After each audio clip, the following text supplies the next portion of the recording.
မင်္ဂလာပါမြန်မာနိုင်ငံမှာစီတမုံတော်မထွက်ဘူးโอเค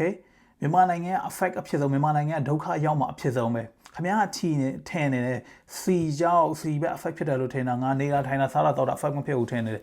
dummy okay ခင်ဗျားစဉ်းစားနေတာ dummy ခင်ဗျား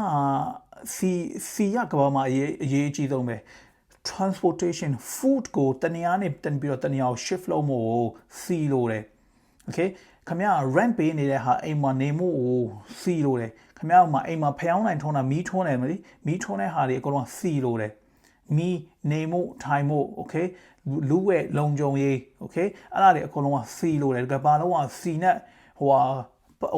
round ဖြစ်နေတာကဘာလုံးကစီကနေပြီးတော့ run လုပ်နေတာ okay ခင်ဗျားထင်တယ်ခင်ဗျား affect မဖြစ်ဘူးလို့ထင်နေတယ် dummy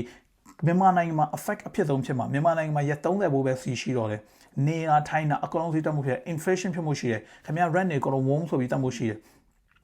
Middle East ကနေပြီးတော့ CO ပိတ်ထားတာ Middle East ကပိတ်ချင်လို့ပိတ်ထားတာမဟုတ်ဟိုး London မှာဒီမှာ UK မှာထိုင်နေတဲ့ London မှာ insurance company ကနေပြီးတော့ CO ပိတ်ထားလိုက် C ကတနိုင်ငံလုံးဝထွက်လို့မရ insurance ကနေပြီးတော့ပိတ်ထားလာဒီမှာ UK မှာ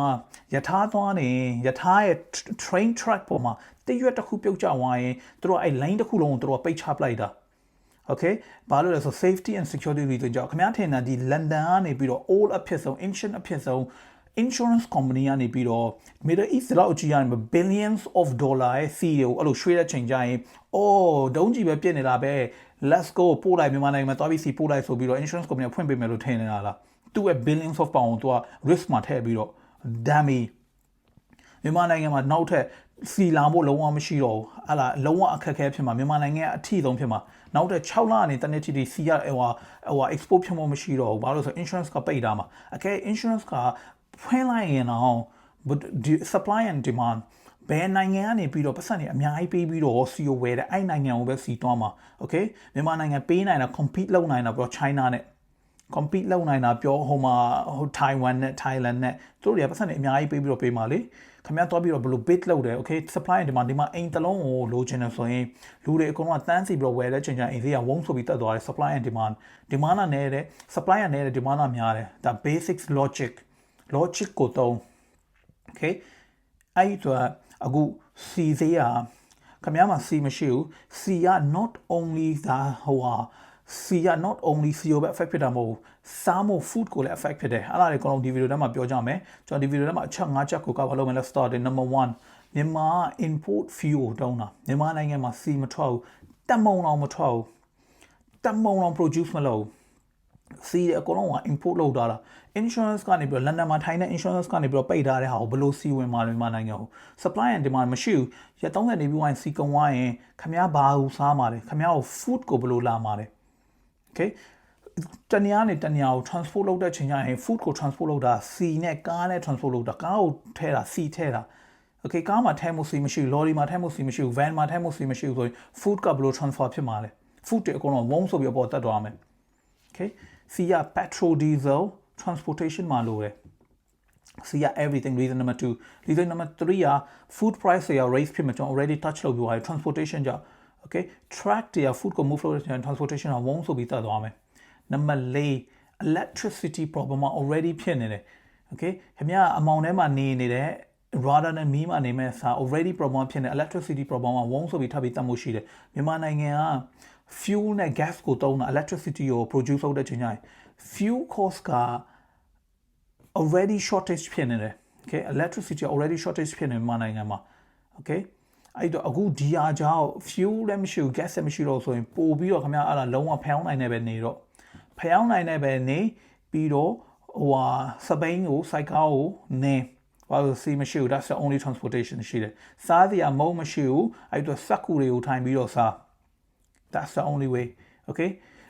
keto diet မှာဘယ်လိုမျိုးလူတွေဟိုအတုတွေဟိုအသားတူအတုတွေစားရတယ် right အသားတူအတုတွေ plan နေပြီးတော့လောက်ထားတဲ့ဟာတွေ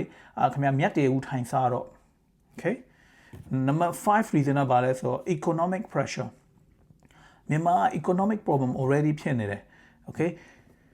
oil pressure နေပြီးတော့ထပ်ပြီးတော့ business တွေကိုပို့ပြီးတော့ pressure ပေးမယ် transportation ဟို transport company ပို့ပြီး pressure ဖြစ်မယ် family တွေ already ထိခိုက်မယ်ကြားထဲမှာဘယ်သူတွေအထိခိုက်ဆုံးလဲဆိုမြန်မာနိုင်ငံမှာ middle people တွေအထိခိုက်ဆုံးခင်ဗျာ middle မှာနေတယ် middle people တွေကအများတိုင်းကဘာမှာအထိခိုက်ဆုံး top people တွေက rich တွေက tax ကိုမပေးဘူး okay bottom ဆင်းသားတွေက tax ကိုမပေးဘူး okay top နဲ့ bottom အလဲမှာခမားနေနေတဲ့လူတွေအကုန်လုံးကထိခိုက်မှာ middle class တွေအကုန်လုံးထိခိုက်မှာဘဒူတွေ benefit ဖြစ်မှာလဲဆိုတော့ဘဒူ oil ကိုထုတ်တဲ့လူတွေ benefit ဖြစ်မှာစီက30ကနေဒေါ်လာနေပြီးတော့100ဖြစ်သွားပြီသူတို့တွေတော့အမြတ်ရှိမှာ okay property ပိုင်တဲ့လူတွေ inflation ဖြစ်မှာ inflation ကြောင့်သူတို့ property တွေကဝုန်းဆိုပြီးတက်သွားမှာသူတို့တော့ကောင်းတယ် inflation ကြောင့်သူတို့ property အပေါ်တက်တာ okay ဘဒူတွေခံမှာလဲခမားခံရမှာခမား middle class ခမားဒုက္ခရောက်မှာခမားမှာစားစရာမရှိဘူးခမားမြတ်ကိုစားမှာခမားမှာ transport လုပ်စရာကားမရှိဘူးခမားစပိန်ကိုနေရမှာတညာသွားဖို့ခမားအိမ်မှာအေးနေခမားအိမ်မှာပူနေထုံးမ AC မရှိဘူးပန်ခါမရှိဘူး okay မီးမရှိဘူးခလေးစားလုံးမို့ဘဒူခါမှာခမားခံရမှာခမားခလေးစားလုံးမို့မီးမရှိဘူး safety ကြောင့်ဘာမှမရှိဘူးအဲ့တော့ခမားခံရမှာစီးကြောင့် okay so what precautions ခမားဘာလုပ်ထားတယ်ဒါတွေ prevent လုပ်မို့ဆိုဒီ problem တွေအကုန်လုံး solve လုပ်မို့တော့ခမားဘာလုပ်ထားတယ်အော်ခမား day to day life ကိုဒီလိုပဲသွားနေတာအော်ဒါ Middle East ဒါ war ဒါ effect မဖြစ်ဘူးဒါ2ရက်နေပြီးပြီးသွားမယ်ဆိုပြီးတော့ဘာခမားကိုနိုင်ငံကို protect လုပ်မို့တော့ကို family ကို protect လုပ်မို့တော့ကိုမိသားစုကို protect and provide လုပ်မို့တော့ခမားမှာ duty ရှိတယ်ခမားဘာလုပ်ထားတယ် nothing ခမားI understand ကျွန်တော်အဲ့ဘုံကနေပဲကျွန်တော်တက်ခဲ့တာကျွန်တော်ဘာမှမရှိဘူးကျွန်တော်မွေးလာတာကျွန်တော်အရန်စင်းရတဲ့ဘုံကနေပြီးတော့တက်ခဲ့တာဒါပေမဲ့ကျွန်တော်ဘာတော့မှကိုမွေးလာတဲ့ဘဝကနေပြီးတော့ကိုတည်တဲ့အချိန်ကိုချိန်လို့မရဘူးဒါပေမဲ့ what's happening in the middle ကိုချိန်လို့ရတယ်အဲ့လည်းမှာဖြစ်ခဲ့တဲ့ဟာတွေအကုန်လုံးချိန်လို့ရတယ်စင်းရတဲ့ဘဝကနေပြီးတော့မွေးလာတယ်စင်းရတဲ့အိမ်ကနေမွေးလာတယ်စင်းရတဲ့ရက်ကွက်မှာမွေးလာတယ်ကျွန်တော်ကြောင်းတက်ခဲ့တဲ့ကြောင်းမှာ10တန်းအောင်ချက်ကလိုက် 0.0001% ရာနဲ့ချီပြီးတော့လူတွေဖြည့်တာ only 4ယောက်ပဲအောင်တယ်အဲ့ဒီမှာကျွန်တော်တယောက်အဲ့ဒီမှာokay အဲ့ဒါကြောင့်ခမရဘလိုမျိုးခမရ life ကိုဘလိုအရှိတတ်မှာလဲ okay ဘာတွေကိုခမရ prevent လုပ်ထားတယ်ဘာတွေကို plan လုပ်ထားတယ် let me know ကျွန်တော်အရင်သိချင်တယ်ခမရ comment section မှာရေးတာခမရဘာတွေကိုခမရ family ကို protect and provide လုပ်မှုတော့ခမရဘာ step တွေ already ယူပြီးွားရည်လဲကျွန်တော် comment section မှာရေးပြီးတော့ပြောပြပါ